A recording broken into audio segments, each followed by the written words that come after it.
So we are going to see the functions of data link layer. So the data link layer have two main functions. They are, first, this data link layer deals with the design and procedures for communication between two adjacent nodes. So node to node communication is the first function of data link layer.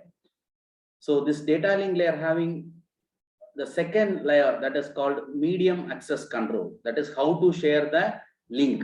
There are two functions we are having.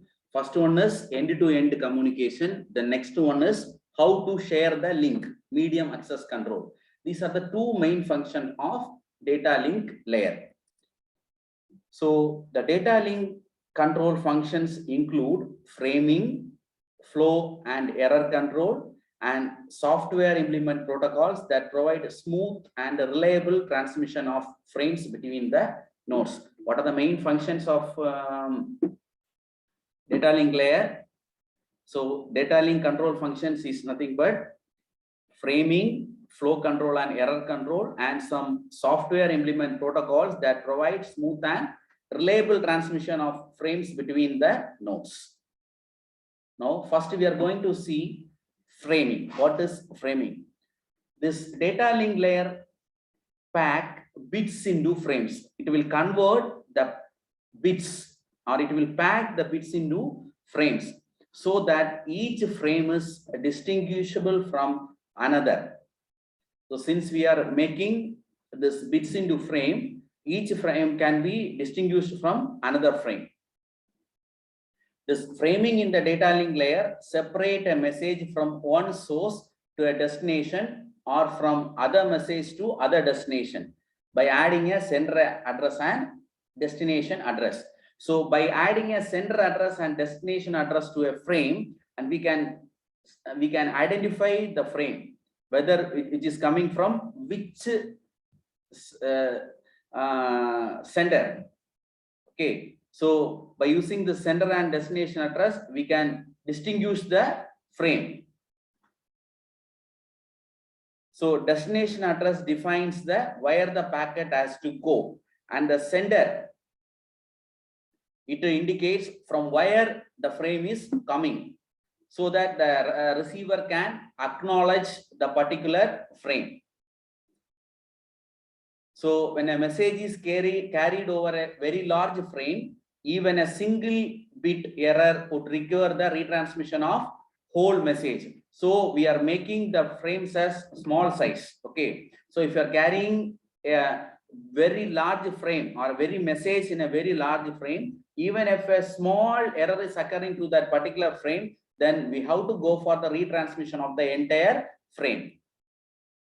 So when a message is divided into small frames, a single bit error affects only that particular frame. So since we are dividing a large frames into small frames, if any small error is occurring to a particular frame, it will affect that particular frame only, and it will not affect the entire message. Now there are two types of framing. One is fixed size framing and another one is variable size framing. There are two types of framing. One is fixed size framing and another one variable size framing. In fixed size framing, there is no need for defining the boundaries of the frame. So boundary of the frame, there is no need to define. The size itself is used as a delimiter. Itself will indicate the starting and ending point of a frame. So example of this fixed size framing is the type of frame what you are using in ATM. In ATM, we are using 53 byte fixed cell. Okay. So next one is variable size framing. In variable size framing, we need to define the end of a frame and beginning of a frame. So here you are having variable size. The frame is having variable size, and in this variable size, we have to define the end of the frame and beginning of the frame. So for this, we are using two approaches. One is a character-oriented approach, and the next one is there are two approaches we are using. One is character-oriented approach. Next one is a bit-oriented approach. So this is a frame of a character-oriented protocol. So this frame is having two flags. This flag indicate the start of and end of a frame. And this is the header. And this is a trailer. And this is a data from the upper layer. So this is a frame of a character oriented protocol. So first we are going to see the character oriented protocol. In a character oriented protocol, data to be carried out 8-bit characters from a coding system such as ASCII. So in character oriented protocol, data will be carried in 8-bit characters. Okay. The header, which is normally carries the header, it will be this character oriented protocol will be having the header. That header will be having the source and destination address and other control information. And the trailer, it will carries the error detection and error correction redundant bits, which is also a multiple of 8 bits. In character oriented protocol, everything is carried in 8 bits. To separate one frame from the next, a 8-bit flag is added at the beginning and end of the frame. So we have to identify the frame, which one we have to identify or distinguish one frame from the other. So in order to do that, what we are using is, we are using a flag in the first part and second part. Okay, you are using a flag in the first part and second part. So this is the start of this flag indicates the start of the frame, and this flag indicates the end of the frame. So the flag this flag will be having some special characters, and which is protocol dependence. So this character oriented framing is used mostly for text. When you are exchanging text, it is this character oriented framing we will be using. So the flag can be selected to be any character not used for the text communication. So what is flag? Flag is some bit pattern that we are used to indicate the start and the end of the frame. So the bit pattern what you are taking for the flag, it is selected in such a way that it is not used in any of the text. Okay. But when you are coming for the graphs, audio and video, any pattern used for the flag will also come with the part of the information. Okay. So you are taking one bit pattern for the flag. The same bit pattern may come in the data itself. But now we have to differentiate whether it is a flag or whether it is a data.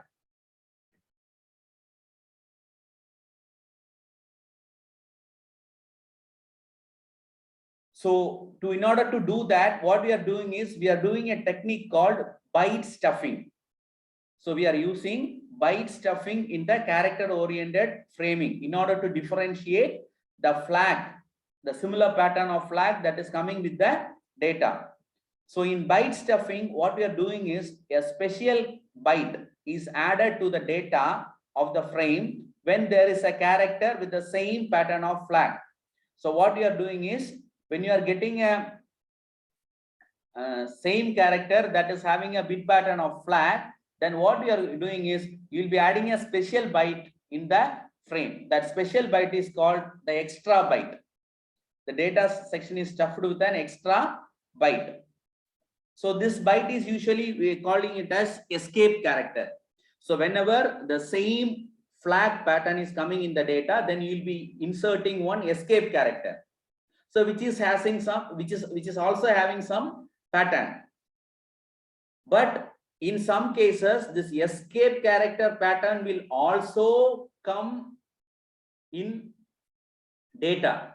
So if you are getting like that, then what you will be doing means you will be adding one more escape character so that the receiver will skip the first escape character and it will take the second one as data. So if you are having two escape character, then it indicates that the second escape character is nothing but a data. So if you are having one escape character, then indicates that the next one is nothing but it is a data and not a flag. So these are the two conditions what you are getting. So the escape character is also a part, maybe a part of text, and extra one is added to show the second part is a text. So this is a data. In this data, you are having two patterns. One pattern is similar to flag, another pattern is similar to the escape character. So what you are doing is, in front of the flag, you are adding one escape character that will indicates that the second one is a data and not a flag. Similarly, here you are having one escape character. Before that escape character, you are adding one more escape character that indicates that this is a data. Okay, so this data you are making, you are adding to this data, you are adding a flag that indicates the beginning and end of the frame, and you are adding header and trailer. The header will be having the source and destination address, and the trailer will be having the data for error control and error correction. So here you have bit stuffed, sorry, not bit stuffed, byte stuffed. Now this is a byte stuffed frame, and we are in the receiver side, you are removing that stuffing and you are taking the data. That is, you are unstuffing and you are taking the data. Bit oriented protocols. First, we have seen the character oriented protocol. Next, we are seeing the bit oriented protocol. In a bit oriented protocol, the data selection of a frame is a sequence of bits to be interpreted by the upper text. So here you are having a sequence of bits. In addition to headers, here a delimiter is needed to separate one frame from another. So here you are using a delimiter. So in the first case, you are using a flag, but here you are using a delimiter. Most protocol use a special bit pattern flag. That is, if you are having 0, then it is followed by 6 ones and another 0, then it indicates that the beginning and end of the frame. If this flag pattern appears in data, we have to identify whether it is a flag or data, or we have to differentiate. So in order to differentiate that, we are doing bit stuffing. In bit stuffing, what you are doing is, if you are getting a 0 and 5 consecutive ones in the data, then you are adding one more 0, so that the same pattern will not come. So if you are having 1 0 and 5 consecutive ones, you are adding 1 0. So it is called bit stuffing. So this is a bit oriented protocol. So this is flag and this is flag and this is data. It will be coming in bits. So if you're having a 0 followed by 1, 2, 3, 4, 5 ones, then the 6th one will be adding 1 0. So here you can take, this is a data. Here is a 0 followed by 1, 2, 3, 4, 5. So the 6th one will be adding 1 0. Similarly, next 0 followed by 5 ones will be adding 1 0. So the receiver can understand this is a data and not a flag. So this is flag pattern is 0 followed by 6 ones, another 0 is a flag. So we can, this is stuffing. If you are having 0 followed by 5 ones, then what you are doing is you are adding another 0. This is bit stuffed. So in the receiver side, you will be unstuffing and you will be taking the data. So the extra bit stuffed will be removed from the data in the receiver.